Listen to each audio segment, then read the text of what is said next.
তোমার? ইয়াস। ইয়াস কিসে পড়ো? 9 years old। 9 years old? ইয়াস কিসে পড়ো? 9 years old। জব বাবা, ওকে যদি এই হামবাদিক আবার জিজ্ঞেস করতে বাবা তুমি বিয়ে করেছো, উত্তরে ও বলতো আমি বেশ ভালো লাগাতে পারি। কাছে আসো। আবার যদি প্রশ্ন করতো আচ্ছা বাবা তুমি বিয়ে করে বউকে খাওয়াবা কি, কাছে আসো। ও বলতো আমি ভালোবেসে আমার বউকে খাওয়াবো আমার কলা। বলছি কিসে পড়ো? ক্লাস 9। কাছে আসো। যাক এবার পিনিক কাটছে তাহলে। আমি ভাবলাম ও বলবে খেয়ে দে ছেড়ে দিয়েছি। কাছে আসো। তারপর শুনি কি বলে। গার্লফ্রেন্ড আছে? হ্যাঁ। আছে? মুসলমানি করিয়েছিস, বাল ঠিকঠাক গজিয়েছে। আছে? আছে? এই ছোট বাচ্চাদেরও গার্লফ্রেন্ড থাকে? 2 বছরের রিলেশন। এই 1.5 বছর।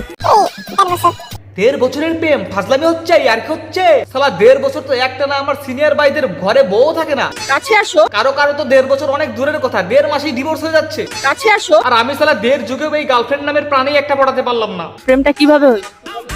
বন্ধুরা এই সব। বন্ধুরা কি ম্যানেজ করে দিস? হ্যাঁ। বন্ধু তুই আমার কি করলি? কাছে আসো। বন্ধু কতবার চেয়েছি তোর খালাতো বোনের নাম্বার তো দিসই নাই, করেছিস অনেক ধিক্কার। তুই করেছিস অবহেলা আর তোর খালাতো বোন করেছে অপমান। অপমান আর অবহেলা এই দুই দিয়েই তোরা করেছিস আমার প্রকৃত ভালোবাসার সম্মান। এই শিশুটিকেই দেখ, তার বন্ধু অল্প বয়সেই পাইয়ে দিল তার ভালোবাসার মানুষের হাত। এটাকেই তো বলে প্রকৃত বন্ধু, আর তুই ছিলি আমার চ্যাটারবাল। কাছে আসো। বন্ধুর জন্য বন্ধু দিয়ে গেল এক আকাশ সমান অবদান, আর তুই ছিলি বেঈমান রে বন্ধু, তুই ছিলি বেঈমান। আচ্ছা ঠিক আছে। প্রেম কেমন চলতেছে? গিফট দিতে হয়? না দিল হয় দিল। না দিলেও হয়।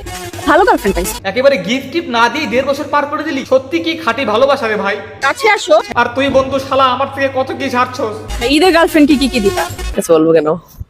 হয় একদম ঠিকই কইছস। আজ থেকে তুই আমার বড় ভাই। আসসালামু আলাইকুম বড় ভাই। এত কিছু বললে এখন এটা বলা যাবে না? না এটা বলা যাবে না বলো না একটু। না। যা দিবার আমি দিবানি। এই ঈদে ও ওর গার্লফ্রেন্ডকে বাড়া কিনে দিবে নাকি ওর নিচের ঝুনঝুনি ধরে টান দিতে দিবে, সেটা আপনাকে কেন বলবে আপা?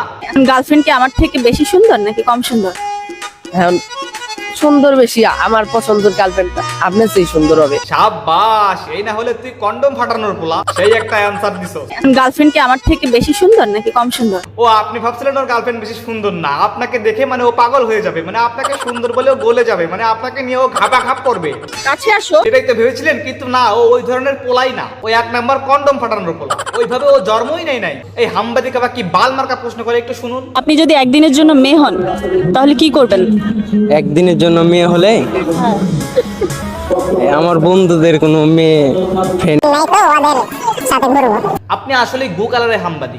সাথে যদি কোনো ক্ষমা করে থাকি তাহলে মাফ করে দিও।